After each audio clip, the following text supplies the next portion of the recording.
Hello, I'm Mr. Polk and welcome to my kitchen.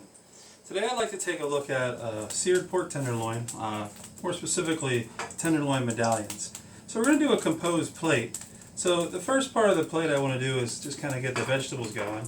I got a saute pan here with some butter, and I'm going to start with just the tips of the asparagus. And I'm just going to adjust my heat down to low here.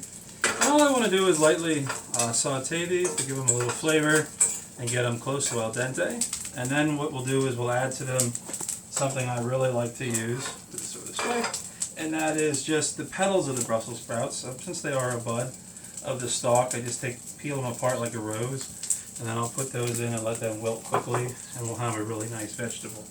For the pork, we're going to start with a tenderloin, and I went ahead and marinated already in a combination of some olive oil, rosemary, some fresh rosemary there, just took it right off. Just adjust this. There we go. Some rosemary, maple syrup, and a little bit of garlic. Left it marinate, and then what I did is what I like to do is I sliced it into half-inch slices so that it turns into a medallion. So then what we have are these pork medallions. And we want to try and get a really nice sear on these. So what we're going to do is dry them off. So they have the seasoning on them from the marinade. We're going to dry them off real nice. And then we're going to take our skillet that I already have heated up. And then we'll use that little dauber with some oil and just lightly put some oil in the bottom of the pan. Just enough so it doesn't stick or anything. If you have a coating of oil, what's going to happen is the chops, they're just not going to sear right. And these chops are very thin. Pork is a minimum of 145. That's with pink. If you want little pink, 155, and then no pink in the 160s. So I'm just going to put these four guys in here. And you can tell that as soon as they go in, I get what I like to call the sizzle sazzle. They start to sizzle. And then we'll take a look at our veggies. Alright, so the veggies starting to look good. We're just going to keep sauteing them. And then once they get sauteed down, then we'll go ahead and add the Brussels sprouts. So they're looking good. Now the pork. The pork is going to cook just like we did with the steaks when we sear them. Is at first, they're going to appear to stick. Alright, that's because the Maillard reaction is happening, the sugars are caramelizing. And then as soon as they're seared pretty well, they'll start to release on their own and we'll be able to flip them over. And we're just going to want to cook those till they get to somewhere between 145 minimum. That's if you like a little pink in your pork. If you don't like any pink, then you take it up to the 160. That's up to you. So we're just going to let those sear. With our veggies, we're going to add our asparagus petal. And we're just going to sort of zip those around. All we're trying to do is just kind of wilt it just a little bit. Okay, so that's looking good.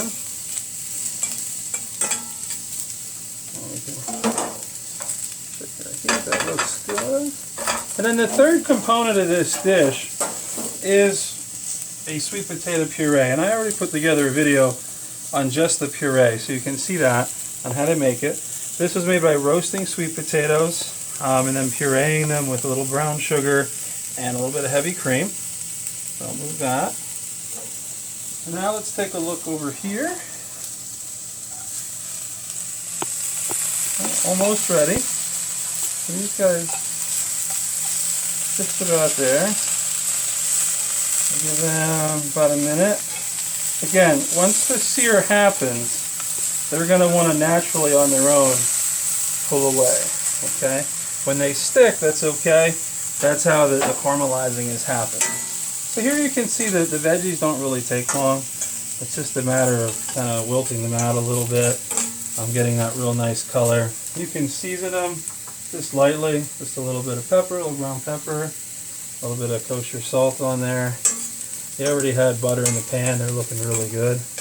You can see we're starting to get even some color on the edges, a little bit of charring. So at this point, I'm just going to turn these guys off. They're looking good. And now, let's take a look at our pork. So we're going to flip this over. What you can see is we have a really nice sear on there. And that sear came from drying off the pork. Alright. And then once we get to the full sear, then we'll be able to take them off and we'll be able to deglaze the pan a little bit and make a little sauce. Okay. Now you can see these cook very quickly. They're only a 1/2 inch thick. What's nice about them is that once they start to sear on the other side, they'll cook all the way through. It's real easy to get the temperature of the pork that you like. So let those go for a little bit more.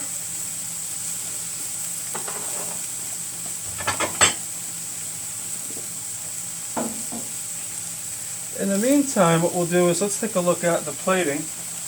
The plating for this, you're going to take your plate.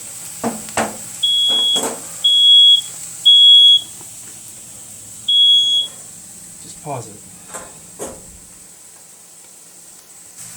Alright, so as you can see, our pork chops are looking really nice. And what we're going to do is go ahead and pull them.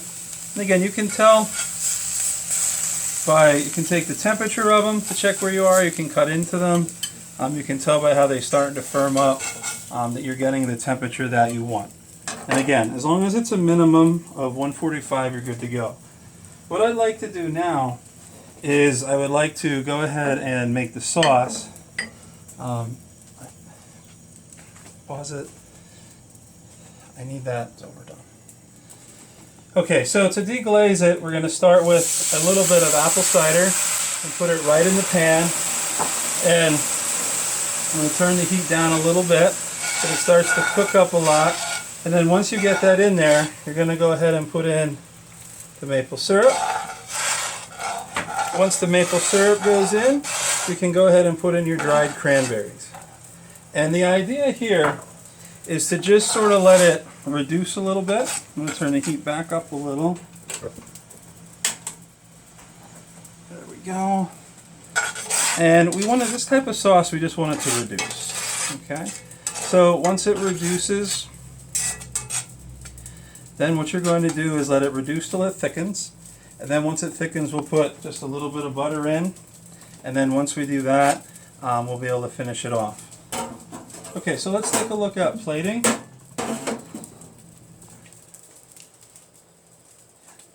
Yes. Okay, so let's take a look at plating. For the plating, what we're going to do is start with our sweet potatoes. And this is something you see in the business a lot, is you're going to put some of the sweet potatoes down like this. And then just take your spoon and just sort of kind of pull it, just so you can pull it that way. And then however many pieces of the pork that you want to do, you just sort of lay them on. So if you want to do 2 or you want to do 3 of the medallions, you put the medallions on like that. Then we're going to take a look at our sauce. So our sauce is coming together. Okay, it's starting to reduce. And then what we're going to do is just add a touch of the butter. Put some of that butter in there. And then once you put the butter in, you can go ahead and turn the heat off, as we've done with many of our pan sauces. And just sort of stir it around. And then what you want to do is to try to get some of the sauce. And you can let it thicken a little or stay thin, whatever you want to do. Just kind of put some of that on there. And then you want to put on some of the cranberries. And because of the cranberries being in the heat, they really start to come back, start to rehydrate. They look great. And then to finish it, we're just going to finish it with just a little bit of the asparagus tips. And what's nice is you can kind of, place them a little bit, place them on the dish and around. Nice thing about them is they're nice and tender. They got some good flavor to them. And then we can just sort of finish off with a little bit of the petals.